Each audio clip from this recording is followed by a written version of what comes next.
And yet, the majority of people, they just don't do it.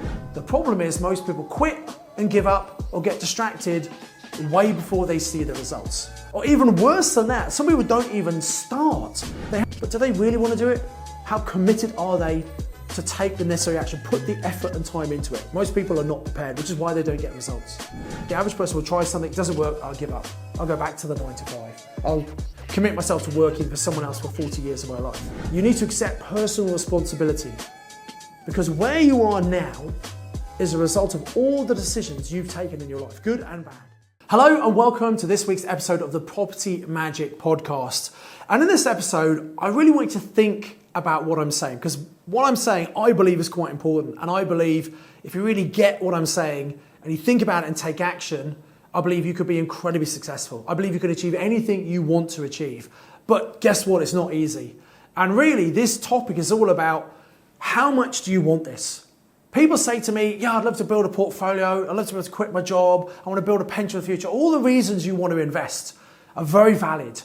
And yet, the majority of people, they just don't do it. And I think sometimes they maybe underestimate how hard, how stressful it can be running a business, buying property, and they think it's going to be easy. And it's not easy.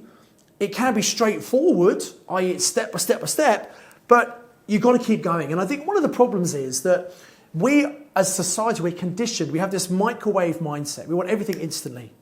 And this comes from, I believe, when you first start work, you maybe go and work, you do a Saturday job or a weekend job, an evening job if you're at school or college. You might get paid every week, and then you get a proper job and you're normally paid each month. But we get used to putting time and effort in, and at the end of the month we get rewarded. And we go and do it all again next month, at the end of the month, and we know we're going to get the reward. The problem is when you have a business or you start investing in property, we might put loads and loads of effort in, and yet we don't get these instant results. It takes time. And what happens is often people are doing, and they're not getting the results back and think, oh, this doesn't work. There's got to be something easier. There's got to be something better than this. And I don't realize it's about planting all these seeds over time. And if you keep going, as long as you know what you're doing and you keep going, you will be successful. The problem is most people quit and give up or get distracted way before they see the results. Or even worse than that, some people don't even start. They have the idea, they have this dream of doing something, but they don't actually get going. And that's for all sorts of reasons. Often it's related to mindset. You know, I talk about the importance of mindset. I think mindset is probably 80% of your success. You see, if you have limiting beliefs, if you have reasons why you can't do something, oh, I don't have enough time. That's a big one. I don't have enough money. I'm too old. I'm too young. I don't have the experience. This has happened in my life. That's happened. These are all reasons which I would probably say most of them are just excuses. They're excuses that you're telling yourself, and even worse, you're believing them. You're taking them on. And I say they're excuses, and some of them might be very valuable. Maybe you don't have enough time, you don't have enough money, but I'm sorry to say it's kind of your choice. Because last time I checked, we all have the same amount of time in a day. We all have 24 hours. It's about how we decide to use that time.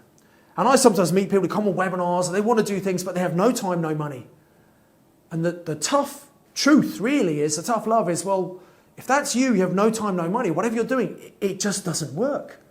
And unless you put a stake in the ground and make a decision to change your life and actually do things differently, you're always going to get the same results.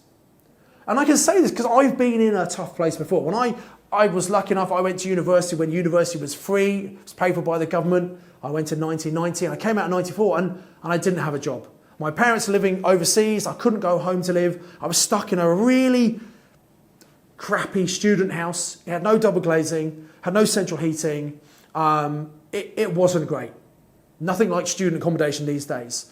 And I had no job. And I broke up with my girlfriend. I was in a pretty low place. And I'd applied for the graduate jobs and I expected I was going to get these great jobs because I had a good degree and I'd done really well. I'd done extra things at university, but I didn't even get an interview. And I realized the reason was because actually my expectations didn't match the amount of action I took. I expected this great job. I just didn't do enough work. I'd only put 7 application forms in. Now, by the way, this is before the internet. I'm dating myself now. Before the internet, You had to do handwritten applications, so you had to do them neat. You had to fill them in on these boxes, these 5 or 7 pages, graduate applications. Tell us about a time you've solved a difficult problem. Tell us when you've done this. And I think, I don't know if I've done this. So you had to kind of think about your life and make things up almost. It took a long time, it took time and effort. And in my final year, I was busy. I had a double dissertations to do in my final year because I was combined honours. And I just didn't put enough time into it. And I expected I'd get a good job. I didn't put the effort in. And as a result, no interviews.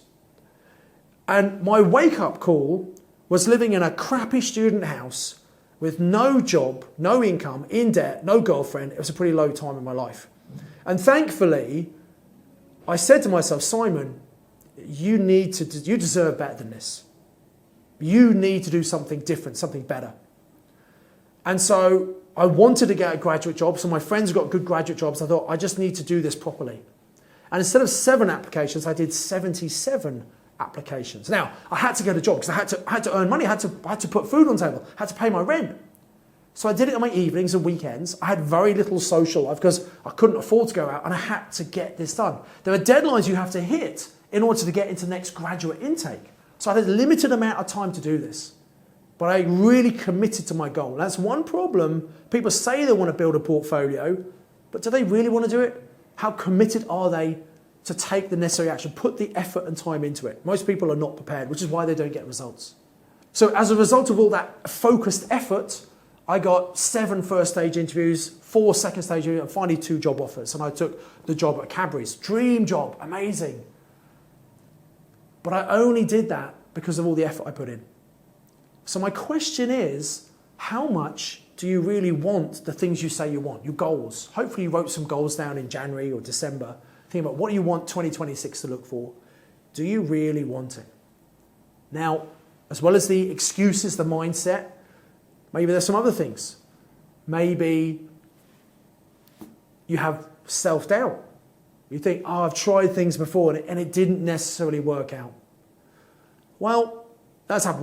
We've all done things that don't work. And you know what? One of the things I've noticed about really successful people, and you look at them and you think, oh my God, they've got all this success. But most successful people, they've not always been successful. They might have tried several different types of business and failed. And the difference between someone who's ultimately successful and the average person is the average person will try something, it doesn't work, I'll give up. I'll go back to the 9 to 5. I'll commit myself to working for someone else for 40 years of my life. But the successful person, who by the way might have a job and they're doing things that are a side hustle in the evenings, part-time, guess what? When it doesn't work, they take the lesson, they learn what didn't work, they go again. They might do the same thing, but better, or they might try something new, but they keep going. Anyone out there who's successful, none of them, and you find me someone who's been successful straight away and that's all they've ever done, doesn't exist. Even people like Richard Branson, who's got 400 companies in the Virgin Group, or something like that. Even Richard Branson's got something like 300 companies in the Virgin Group. Many of his businesses, they've launched and they've crashed. Despite having a great brand name, money behind them, they just didn't work. And you and I, we're not Richard Branson, of course. But the ethos is, if someone else has done it, you can do it. And so take inspiration from other people around you. And don't use your environment, your upbringing, your background as an excuse. You need to accept personal responsibility, because where you are now is a result of all the decisions you've taken in your life, good and bad. And yes, bad things might have happened to you, but I have a great saying, which things don't happen to you, they happen for you. Even the thing that at the time might seem really bad, like you might have had some financial difficulty, you might have lost a job, been made redundant, had relationship, health issues. All these things happen for you, and it's all about taking the lessons from those. And it's hard in the moment, I get it. But if you look back and learn from the experience, then you can be stronger and better moving forward. And that's what you need to do. Accept personal responsibility for your life. Recognize you've got to put the time and effort in. It doesn't happen overnight. You know, sometimes people look at PIN and what I built and say, oh, it's amazing having 50 plus meetings around the country. It was an overnight success, 20 years in the making. And the successful people are consistent. The successful people have longevity. The unsuccessful people want instant results, and it doesn't happen, and they move to something else. And they never put enough time and effort into anything who actually give the results you want.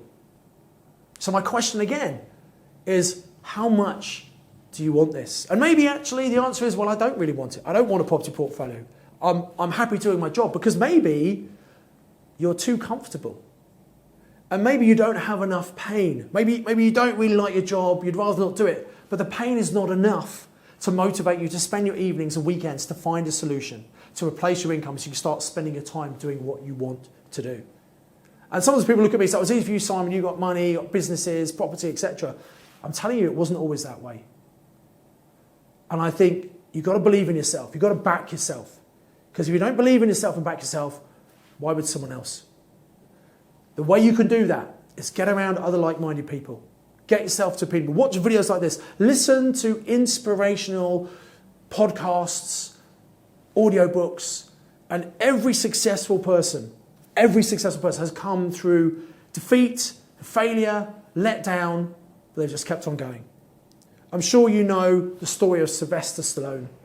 I've heard it many times. I saw it recently on an Instagram feed I happened to watch. And when he first wrote Rocky, he was absolutely broke. He had no money. He had a pregnant wife. He had no money. In fact, he even sold his dog to someone at the local liquor store because he just needed $50 to put food on the table. And he watched a fight on TV. And it was Muhammad Ali against a completely unknown fighter who everyone expected would be knocked out in the first round. And yet he was able to fight for 15 rounds. And that weekend, Sylvester Stallone wrote the script for Rocky. And it was a great script. He took it to some film producers and they said, this is really good and we'll offer you some money. And I think they started at £25,000, $25,000, and they eventually got it to something like a couple of $100,000, which back then would have been a couple of £1 million. And that was a lot of money to someone who was completely broken and had to sell his dog for $50. But Stallone knew what he wanted to do. He wanted to be Rocky. He said, you can buy the script, but I've got to be Rocky. And they said, no, we want other people to be Rocky. You can't be Rocky. But he knew what he wanted. He had that belief in himself. He had that vision. And finally they said, okay, you can be the star of the film. We're going to limit the budget to $1 million, which was, not a lot in those days. And they paid him a very, very small salary. I think he had $23,000 as a salary. But he had points. He had percentage points on the film. And it became the blockbuster that we all know. It became the series. It won several Academy Awards that year for Best Movie. And it's because he didn't want to give up. He knew what he wanted. He just went for it and did it again and again and again. So by watching these kind of interviews, by listening to these stories of these ultra successful people, and realize they probably were in a worse position than you when they had their dream and when they took action. And there's some amazing things. You can get incredible inspiration, belief from what these people have done. So I do hope this helps you. But the reason I've taken the time to do this podcast today is because I meet people all the time who say they want to do stuff, who just fail to even get started. Don't make that mistake. I wish I had somebody like me telling me that I should be investing in property. And I was dabbling at the time. I started buying properties using no money at first. But if only I'd known, if I had someone like me telling me, I would have done it so much quicker. But you don't have this excuse. There's so much information out there telling you what to do and how to do it. You just need to make the decision, accept personal support to get out there and do it. So I really do wish you all the best. Thank you for watching this. Thank you for listening to this. If you've enjoyed this video, please like the video, subscribe to the channel, hit the bell icon to get notified anytime a new video comes out. And below this video, come and tell me what are you going to do as a result of watching this video. Until the next episode, I encourage you to invest with knowledge, invest with skill.